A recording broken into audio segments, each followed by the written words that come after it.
আসসালামু আলাইকুম সম্মানিত প্রবাসীগণ।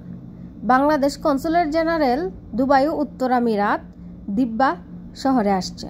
তারা দিব্যা ও তার পার্শ্ববর্তী অঞ্চলের প্রবাসী বাংলাদেশিদেরকে সেবা প্রদান করবে। বিস্তারিত আলোচনা করব আজকের এই ভিডিওতে। তারা কোথায় কত তারিখে আসবে এবং কি কি সেবা প্রদান করবে। প্রথমত রয়েছে ই পাসপোর্ট সেবা। ই পাসপোর্ট সেবার ক্ষেত্রে সেটি সবাই জানেন, যারা জানেন না তাদের জন্য আবারও বলছি, আপনাকে অনলাইনে অবশ্যই ই পাসপোর্টের আবেদন করতে হবে। ই পাসপোর্টের আবেদন করার জন্য www.epassport.gov.bd এই ওয়েবসাইটের মাধ্যমে আবেদন ফর্ম পূরণ করে মূল পাসপোর্টের ফটোকপি, আমিরাত আইডির ফটোকপি, পাসপোর্টের সাথে মিল রেখে এনআইডি অথবা জন্ম নিবন্ধন সনদের ফটোকপি সাথে নিয়ে আসতে হবে। আর যদি হারানো পাসপোর্ট হয় তাহলে সেক্ষেত্রে আপনাকে পুলিশ রিপোর্ট সাথে নিয়ে আসতে হবে। এবং আবেদনকারীকে অবশ্যই অনলাইনে পূরণকৃত ফর্ম ডাউনলোড করে প্রিন্ট কপি নিয়ে আসতে হবে। অনলাইন ফর্ম পূরণের সময় বর্তমান ঠিকানা কলামে সংযুক্ত আরব আমিরাত এবং আবেদন দাখিলের স্থান হিসাবে দুবাই নির্বাচন করতে হবে। এবং যারা জন্ম সনদ করতে চাইছেন বা জন্ম নিবন্ধন করতে চাইছেন, এক্ষেত্রেও আপনাকে ওয়েবসাইটে আবেদন করতে হবে। আবেদন করার পর আবেদন প্রিন্টটি সাথে নিয়ে আসতে হবে।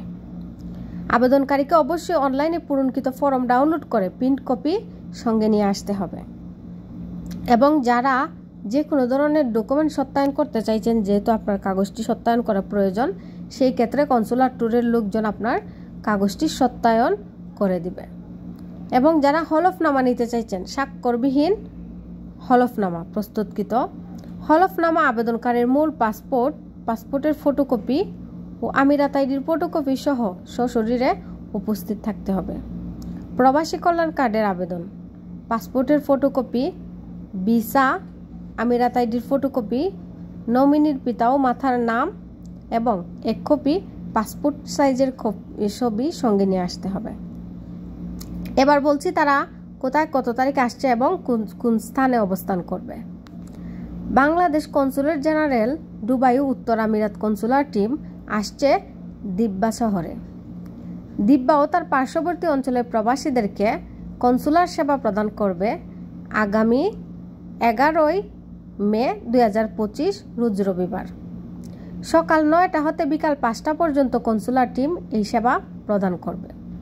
স্থান দিব্যা প্রবাসী বাংলাদেশ সমাজ কল্যাণ সমিতি, দিব্যা মিউনিসিপ্যালিটি অফিসের সামনে। আপনাদের সুবিধার্থে ই পাসপোর্টের ওয়েবসাইট লিংক এবং জন্ম নিবন্ধনের ওয়েবসাইট লিংক আমি আমার ডেসক্রিপশন বক্সে দিয়ে দেব। তাছাড়াও তারা কোথায় কত তারিখ আসছে সবগুলো ডিটেলসে আমি আমার ডেসক্রিপশন বক্সে লিখে দেব। আপনারা ডেসক্রিপশন বক্স চেক করলে সম্পূর্ণ কিছুই পেয়ে যাবেন। এছাড়াও যদি আপনাদের কোনো পরামর্শ অথবা কোনো কিছু জানার থাকে অবশ্যই কমেন্ট করতে পারেন, অথবা আমার ডেসক্রিপশন বক্সে ফেসবুক পেজের লিঙ্ক দেওয়া থাকবে, সেখান থেকে আমার সাথে যোগাযোগ করতে পারেন। ধন্যবাদ সবাইকে ভিডিওটি দেখার জন্য। অবশ্যই শেয়ার করো অন্য প্রবাসীদেরকে।